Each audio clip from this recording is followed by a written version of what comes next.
not to be swallowed by mass culture, the artist must literally sing of the agony of his life.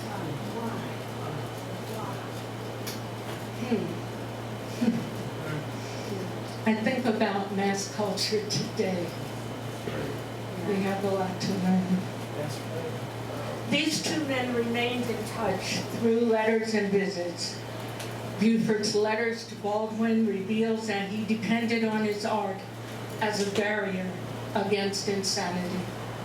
But he also believed that love could protect against anything. Baldwin learned that the light contained, and remember I talked about Branson earlier, the white artist that he first took lessons from in Knoxville. His attitude about light was theoretical, really. But Baldwin learned from Buford that the light contained in everything, in every surface, in every face, and this light held the power to illuminate, even to redeem and reconcile and heal. Buford, like Baldwin, was a witness, using his art to search for truth about his people, humanity, and himself. I want to end with showing some of his work.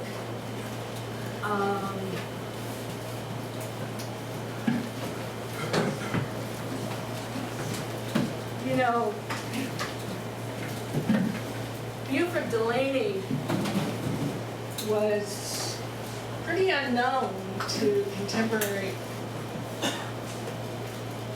artists and community, and he's been coming back. But I think we will see through this work how Okay, so the first, this is Buford Delaney, a picture of him, a portrait of him. Self-portrait? I think so. On the internet, because Georgia O'Keeffe, who also was an artist, Georgia O'Keeffe, who also was an artist, did a sketch of, did a portrait of Delaney, and there are two. This is one that the internet says, but I don't believe it. I think it's the one that you saw. Yes, it's a simple thing. But this is what he looked like, and it could have been a self-portrait because he did a number of self-portraits at different stages.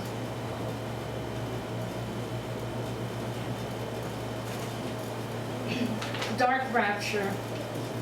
This was done in 1941. And this is a nude portrait of James Baldwin, 16-year-old James Baldwin. And it was the first of 10 or 12 portraits that he did of Baldwin throughout his life. The last was done in 1970.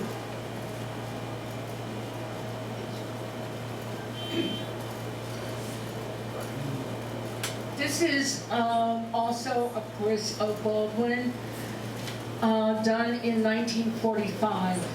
And this particular portrait is part of the Philadelphia Museum of Art's permanent collection.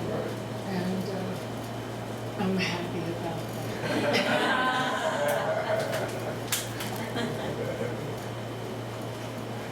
Next one.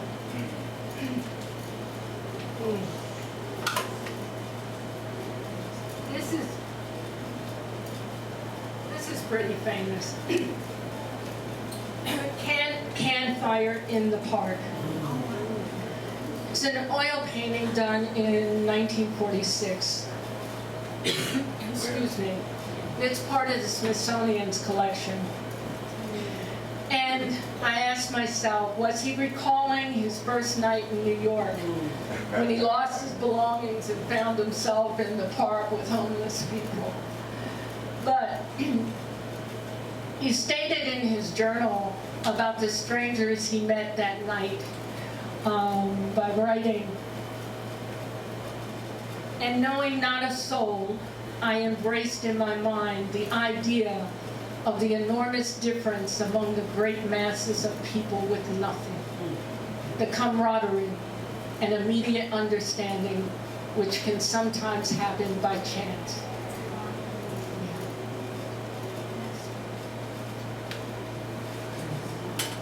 Jazz Quartet. This was an oil on canvas, painted in 1946, of course, while he was in New York. And we learned from Baldwin how much he loved jazz, how much Buford loved jazz. Baldwin said, quote, in The Price of the Ticket, his collection of nonfiction essays,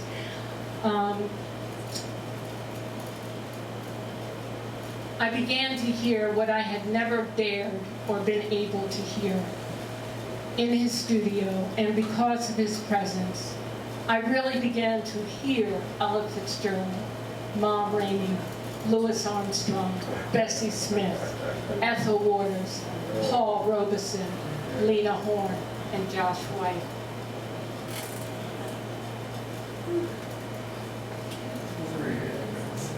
Marian Anderson. This, now, the next three paintings will also, I want you to pay attention to the use of yellow paint, okay? This was painted in 1965. Marian Buford did several portraits of Marian Anderson at different times. And Baldwin recalls the first time that Buford took him to meet Marian Anderson at a concert in New York. And he described, Baldwin talks about how Buford described what she was wearing and how it related to the tone of her skin. Marian Anderson was a black vocalist, contralto. She was a classical artist who, during this particular, not there, but what Baldwin was referring to, that concert was arranged at New York because the Daughters of the American Revolution protested against her being singing in Washington at a certain location, Constitution Hall. And she performed in the Met. Yeah, She was part of the Met. Yeah, her lyrics. Yeah. Okay. But just one other thing I want to mention, Buford captured that scene of Marian Anderson at the concert with the roses around and so forth, and gave to Baldwin to capture that moment for him. The next one. This is the Nativity Scene, oil on canvas, painted in 1961. Now, he had left New York. He was in France. He had started, exploring some other areas, abstraction, but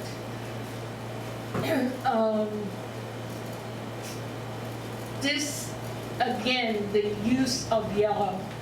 And as I indicated earlier, this represented for him healing and redemption and light. Okay? Oh. Yes. What you mean, That's, yellow is the light? Pardon?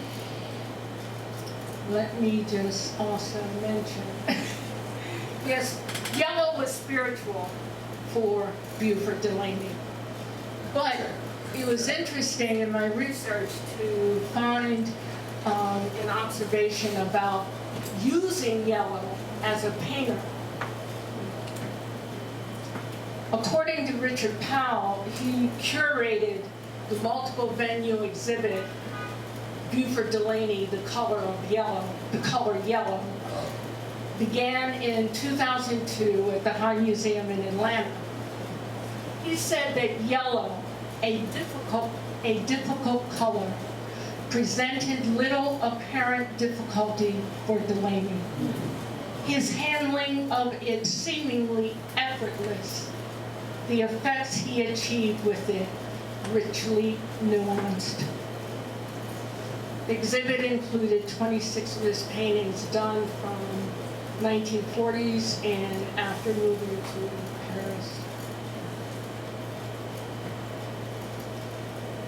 Oh my. Interesting story about this, not just the use of yellow, but this is St. Paul de Vence,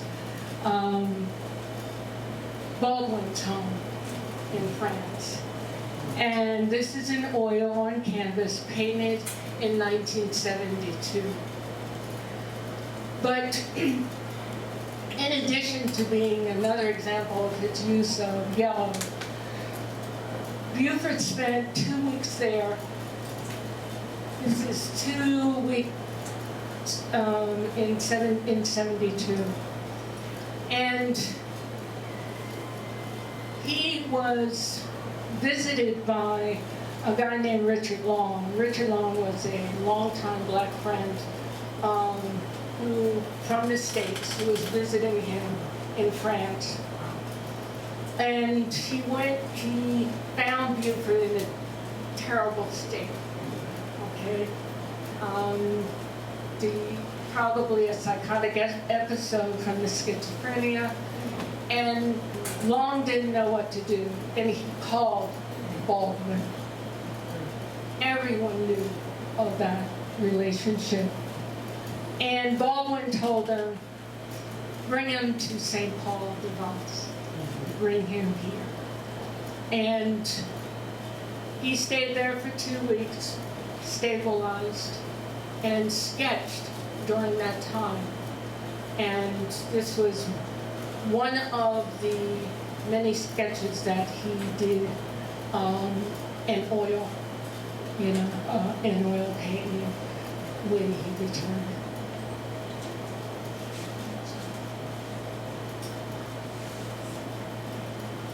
Two untitled abstractions. There was an exhibit in New York in 2005 at the Michael Rosenfeld Gallery, and it included abstractions by, Delaney, Norman Lewis, and Alma Thomas, 2 other black artists. And this was done in 1968. Now, there's something I want to read. It's called, Serafina, you might be able to help me, Wash on paper. And it said it's a technique of painting with opaque watercolors prepared with gum. Gum? Right? Chewing gum? No. I don't know. It's just like a bigger watercolor. Oh, It's okay. not acrylic, but it's like in between.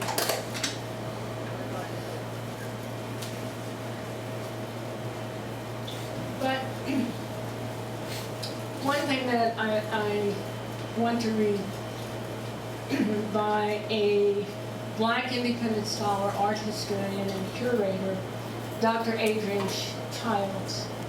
And she noted in 1998 that although Delaney was never identified with abstract expressionism, his understanding of abstraction predated that movement, which placed him as a forerunner of one of the most important ideological and stylistic developments in 20th century American art. Did he mix with any of the active people? We gotta finish up. Yeah. One more.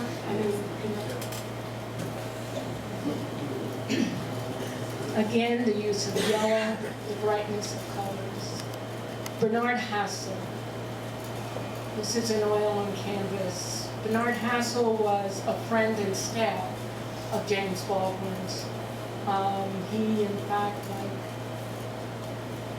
coordinated activities at the St. Paul de Vence. And the first day that Buford arrived in France, Bernard was charged with helping Buford find a place to live. So Bernard they were also friends for many years, Buford and Bernard. Street Sweeper, an oil on canvas painted in 1968. I wanted to include this. This is the final painting artwork of Buford's.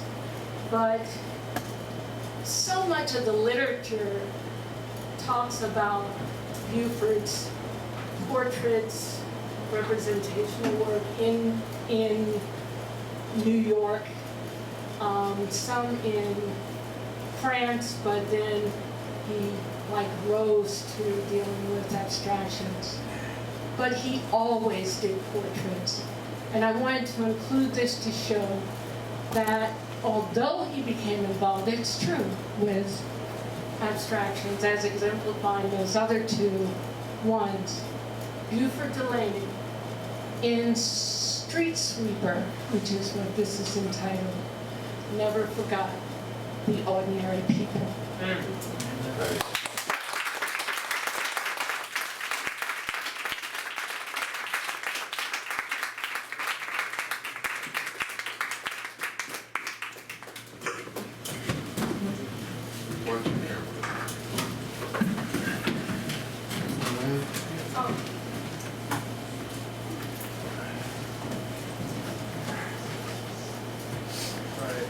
Do we have any questions, or would anyone like to raise any comments about our panels, speakers?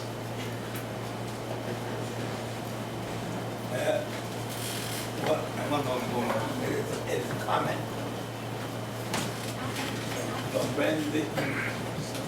When the poetry of Coltrane.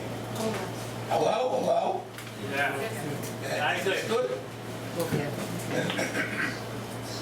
I just want to make a comment regarding the poem of Coltrane that mentions God a lot.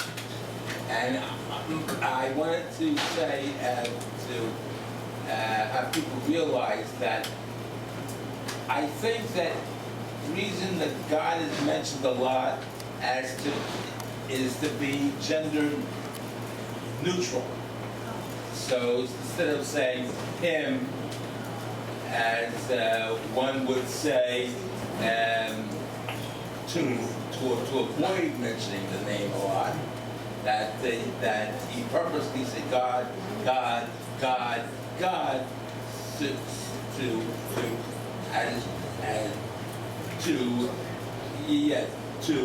to avoid pronouns.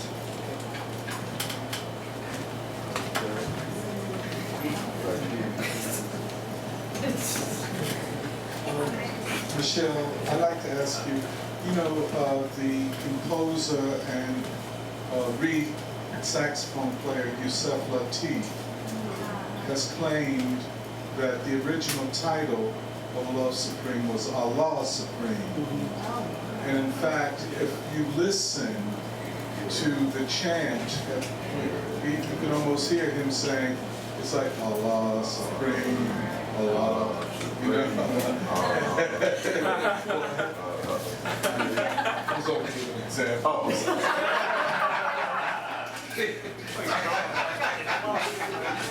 But I want to know if in the book or anywhere in your research there was any mention of this claim by Yusef Lateef. And a second question, I've seen some diagrammatic drawings of Coltrane depicting the universe, the cosmos.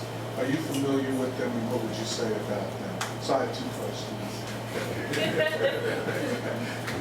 Well, in one of the original copies of my talk, I was going to preface it by saying that I was by no means an expert on Coltrane or jazz.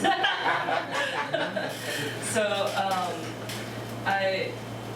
from what I understand, he was very influenced by Eastern philosophy, especially as he and his art grew increasingly spiritual in the last years of his life. But I know we have a jazz musician in the crowd, and I wonder if anyone else wants to speak to this, because I don't know the details exactly. Alfie. Oh, Alfie, okay.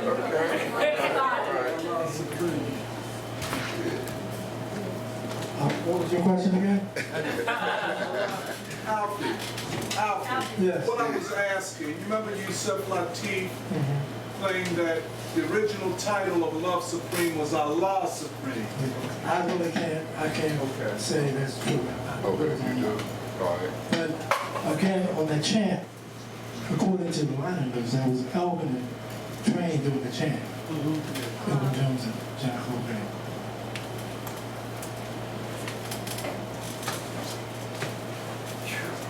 Right. I can add a little bit to it. So several things. Coltrane, both his grandfathers come out of the Anglican Church. So he's raised in a very spiritual family in High Point. He's raised, of course, he's born in Hamlet, but his family moves to High Point. It's because maternal grandfather was, I guess, more well known. So a lot of his spiritual upbringing comes out of that. Coltrane, like Dizzy Gillespie, and several other musicians, well, they didn't even use the word jazz, right? And there's this famous letter where Coltrane writes to Dan DeVito, his jazz critic. He says, you can take that word along with all the other words that y'all always upon us, but they spoke of trying to emulate not just the choir or the music they heard in church, but the feeling that came from the pastors, right? And so they said, Coltrane, the famous thing, whoever I'm going to create is going to come out of my horn. To the Allah Supreme, I've read that Yusef Lateef suggested that.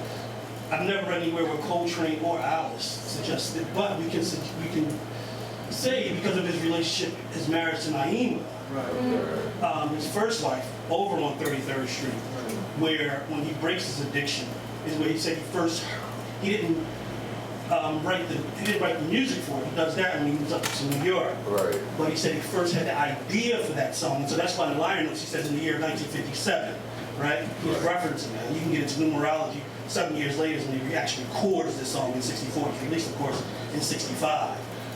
So we can look at that 7 years. Then, if we want to get even to the numerology again, 3 years later, unfortunately, he transitions at 40 years old. The anniversary of his death just passed July 17th, right, 1967. So we can suggest that maybe because of his relation with Naima, that continued even while he was married to Alice, right? Interesting enough, Alice plays the Naima song the whole time that she's part of his quartet, and so we get into this, what we were talking about earlier, this fluidity of the black relationships and how these things exist. And so there's an argument for it. In terms of his the divine geometry and these things that he was drawing. Coltrane was reading so much. I think he had released himself from the boundaries of the religion of his family, which allowed him, and I think a lot of that comes from, of course, Alice, right? Forcing him to kind of push himself. I think Alice is important in Coltrane's life. I'm sorry, I'm talking too much. Alice becomes so important in terms of the next phase of Coltrane's life because of where she's at in her musicianship, in terms of her worldview. But Coltrane's already interrogating black folks' relationship to the rest of the world. He's looking to the East. He has songs like Gold Coast, Dakar. He's doing these things. Interest enough with use of one of his last concerts, of course, is a benefit concert for Baldwin Tone, but they are also working together to deconstruct these large platforms where black people are allowed to perform in these concert venues. And so him, Yusef Lateef, and Baldwin Tone are trying to work together to start their own management company so they can have their own representation, right?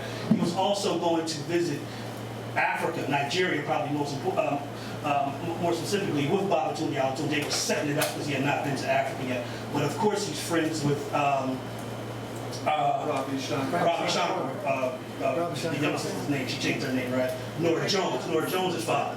He's friends with Ravi Shankar. He's getting his influences as well. He's mentoring individuals. We can talk about Randy Westons and these cats who are coming out. He's mentoring all of these cats as well. And so, but he's influenced by so much. And that's why he says this idea of vibrations, right? It all leads back to God. Because he's very clear at this point of what his role is of the artist. That God gave me this gift. And he says at one point, music, he sees music beyond just this material thing in the sense of, he says, if someone's poor, I can play a song and it'll help them get money, right? If someone's sick, I can play a certain note and it will help ease their pain, right? He doesn't see himself as a God per se. You know, the church in San Francisco appointed him to save him, right? So he doesn't see himself as a God, but he sees the gift that he has to play his music is coming directly from God, and it should be given to the world. And I think so when he's trying all these things out, like how can I break through? And that's why his music becomes so dissident later on, because you got to have not even a trained ear, you have to listen to it so much to see what he's trying to say. In other words, how do you tell God thank you without a word? How do you play notes that elicit vibrations to say, God, thank you for bringing me to this place? And so I think a lot of what Train is trying to do in his music at that point is forget, the audience will catch up to us, in other words, you know what I mean? Because he's already solidified himself, we can, say in terms of being able to take care of himself monetarily through his music. He already had that laid out. Joe Kyle music, right? John Cleve owns his publishing and all this other stuff. Miles Davis teaches him how to do all this, right?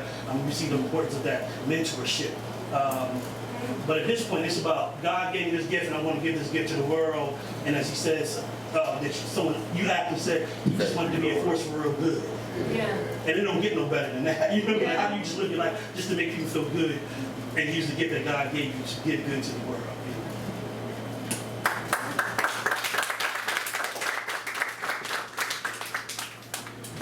Question from the mic. Hello, everyone. Can the panel or anyone in the room tell us who are some artists who are freedom fighters in the world today? I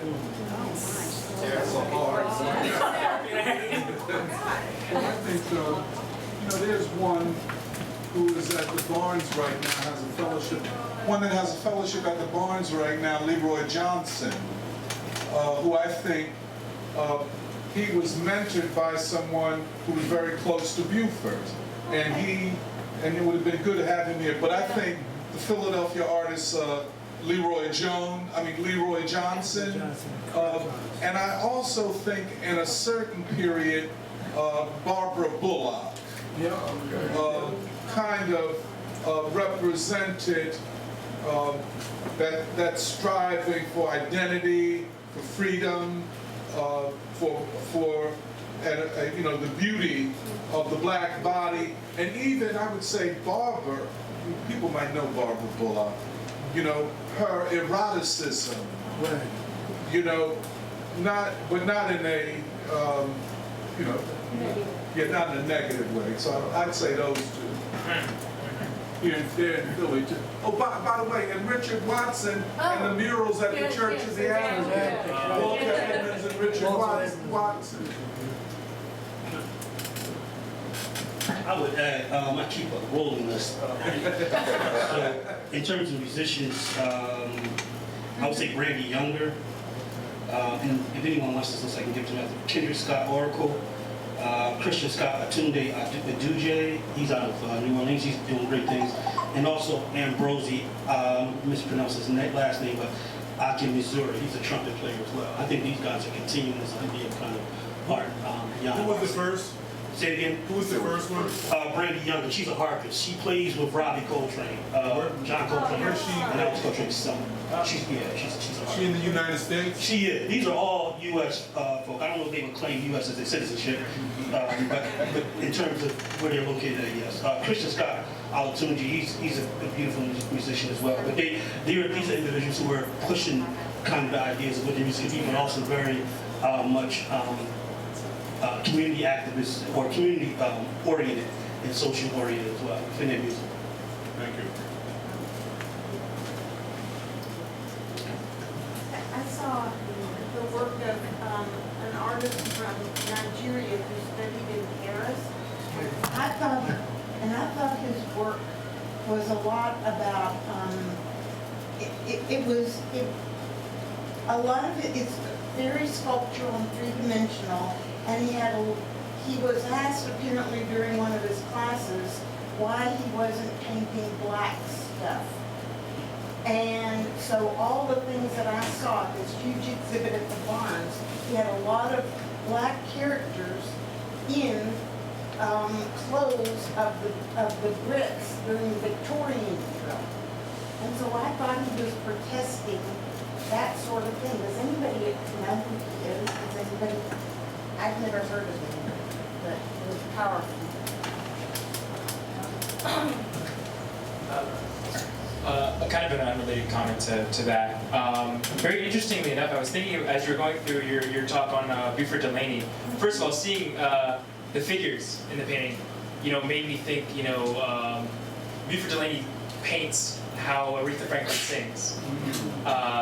First of all, but then going forward, like thinking about his life story, and then with Du Bois's work, The Immortal Child. I forget the artist's name, but it's almost a parallel story, I think. Samuel Coleridge Taylor, yes. And for those who aren't familiar so much with The Immortal Child essay is the thesis of it is that we should be giving all of our life to the education of those who come next. And he brings Coleridge Taylor, his life story, as an example of what the potential of humanity.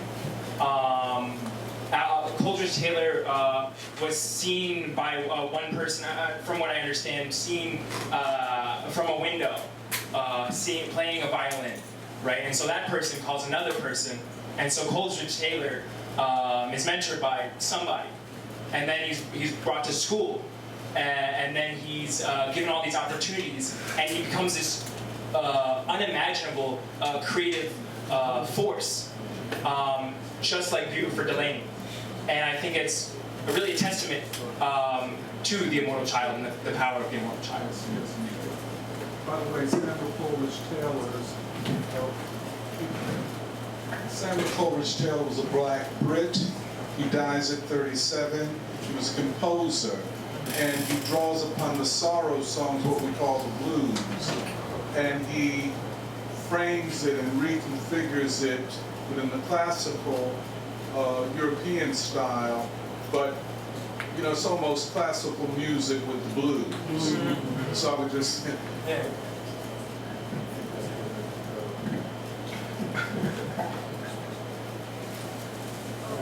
We have time for one more question.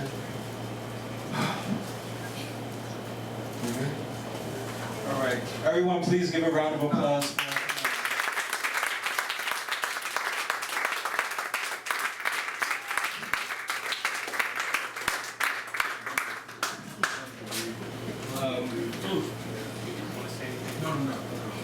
Okay, well, you should all give yourselves a round of applause too. Thank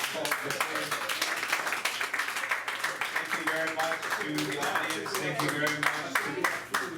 Oh yes, thank you very much to the presenters. Thank you very much to the staff of the Paul Robeson House for hosting us. Thank you to Miss Zakia for the food tonight.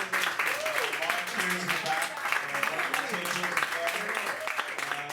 Feel free to grab some food on your way out, and if you haven't, please visit our table in the back, sign up so that we can stay in touch with you, and please consider buying a t-shirt to support us.